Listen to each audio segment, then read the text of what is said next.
Christy? Yes. I'm Hi, everyone. Welcome to our second little challenge team powwow.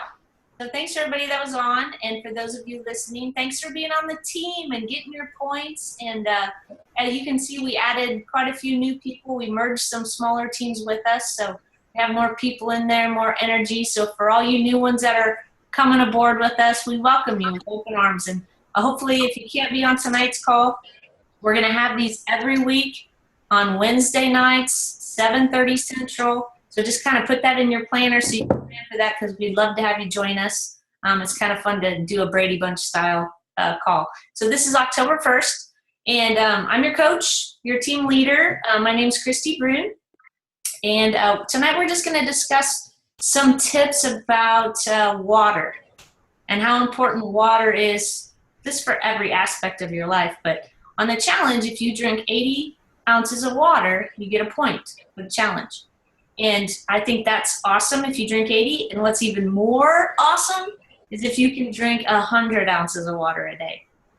So I just kind of want to open it up, and I'll share my tips. But I'd like to open it up and see if anybody else has any tips, any other challengers of what you guys do to get your water in every day. Because I know water can be kind of boring. Ramona, did you have a good tip that you wanted to share? well. This has really helped me because I always have trouble drinking enough water because I just don't like plain water. But I really appreciated all the good things they said about all the wonderful things it can do, and so I really wanted to do it. So I made a chart and I put it on the refrigerator, and it has down the left-hand side, all the days, and then going out from each day.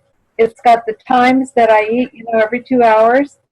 And so I got out one of my beautiful goblets that I really like to drink out of, and I put that by the refrigerator.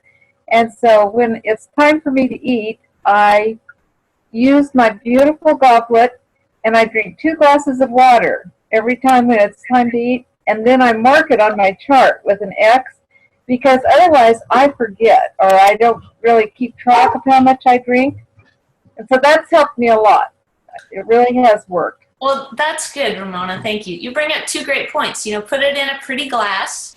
It's more fun to drink out of a pretty glass, right? And then just keep track of it, logging it, marking it down, finding a system that works for you. That's good. That's really good. Anyone else?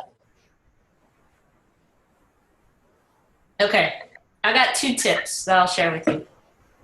First off is this. Okay, can you guys see this? Is it too bright? Okay, it's Powerade Zero. This is a 32-ounce bottle, okay? I love my Powerade Zero, but I really like their bottles. So what I do is I save them because they have a really wide mouth on the top, so it goes down a lot quicker. And I can beat anybody in a water chugging contest. No comments, Ange. So what I do, if I fill this up and drink it 3 times, that's 96 ounces, right? That's easy. So if I just three of these a day, I'm at 96 ounces, and then whatever else little waters I drink throughout the day. So that's an easy way to track it. And then there was another good idea of taking rubber bands, and maybe you have like a tumbler or your favorite glass or something, like a water bottle that you refill. So depending on how big that is, okay, crap, I should have done math ahead of time. Let's say it's 20 ounces. This will be easy for me. 20-ounce water bottle, and you put 5 rubber bands around that 20-ounce water bottle, right? Every time you finish it, you take a rubber band off. Because 5 times 2 is 10. 5 times 20 would be 100, right? So that would be an easy way to keep track.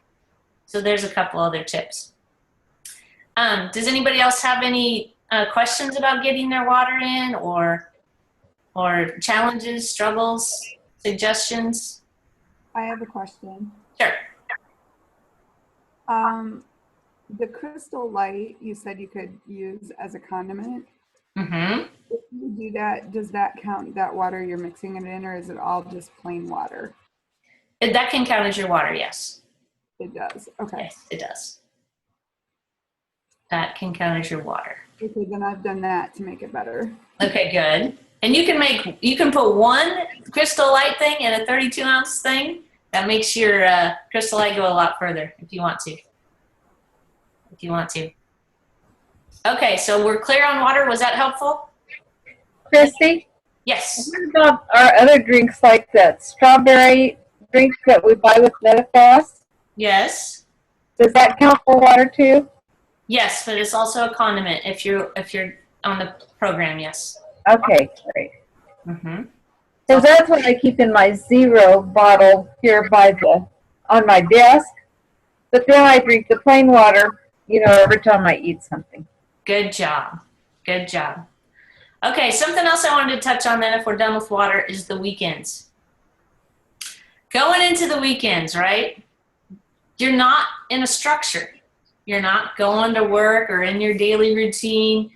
It's a little wacko, right? You don't get up at the same time. You don't go to bed the same time. There's more social gatherings on the weekends. And so making healthier choices on the weekends can be tougher or can be more of a challenge. So what can we do going into the weekend?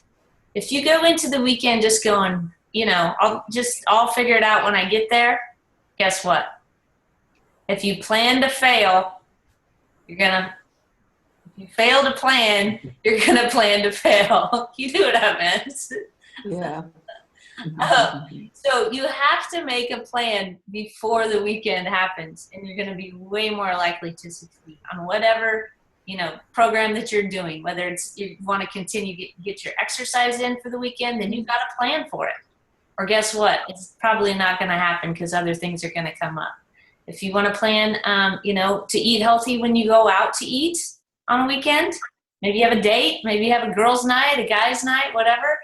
You better make that plan ahead of time, because if you wait until you get there, you're going to see what everybody else is ordering, and you're going to kind of, you're going to give in to those temptations, right? So a really good thing to do is if you know where you're going, we're going to use going out to eat for instance. If you know where you're going, most restaurants, unless you're in a dinky town, have online menu.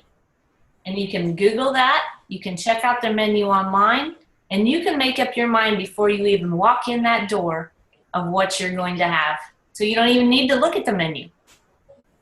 And if it's a Mexican place and you've already in your head said, okay, I'm not going to have any chips and salsa because that's my weakness and I'm going to go to town on that, then ask your table people, like if they all want chips and salsa, fine, sit on one end and put the chips and salsa on the other end so they're out of your reach. But if maybe no one else wants chips and salsa either, and you just didn't discuss it, so don't even have them bring it to the table, or a bread basket or anything like that. Just, talk to the people with you and ask them what they want. And if they want it, then great. Sit at the other end of the table or as far away of it that you can. Maybe put something in your nose so you can't smell all the good smells. I don't know. But you just basically have a plan before you go. And don't go out to eat ravishing, because you'll also make a bad choice. So have a small little snack before you go out, because then you'll be a better mindset and your blood sugars will be more level and you'll make a better choice. Same thing with going to the grocery store too. Don't go to the grocery store starving Marvin, because you'll come home with crazy stuff in your cart. So any questions on that? If anybody has, or ideas, tips that you want to share?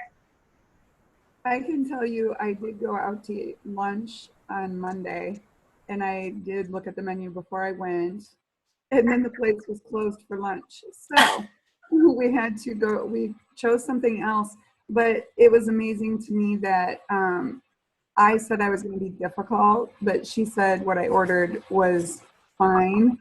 And I totally just kind of made my own thing and made it work. So, and the server was like, oh, that wasn't hard at all. So don't be afraid to ask.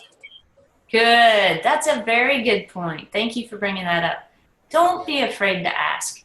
And here's a tip. Here's just a random tip. If you're going to have a salad, always get the dressing on the side, because they just boom on that salad, right? So everything healthy that you're trying to do, and it's a grilled chicken, salad, you know, with great greens and some cucumbers and peppers and stuff like that. And then they just dump all this dressing on it. That just disastered all your healthy efforts. So get it on the side and try to get a light dressing if they have one. And then take your fork and dip it in your dressing and stab your bite every time. And you're going to get flavor, and you're going to use way less calories and way less fat, but you're going to have flavor with every bite. And I guarantee you, you're not going to miss it. You're going to go, dang, I should have thought of this a long time ago.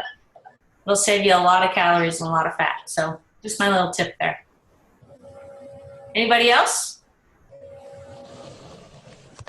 Okay. As I'm looking at the names on tonight, and I'm looking at your points because I have the challenge pulled up, you guys are all rocking it. So thank you for being such great teammates and rocking the challenge and getting in there and getting your points. So you guys must be setting your reminders and doing that every day. We appreciate that. I love our little team wall chat. So when you post on our wall, thank you. That also gets you a point, but I think it's fun to keep that energy in there. So keep up the good work, team, and we'll see you next week. Okay. Bye. Thank you. Christy. Bye. Bye-bye.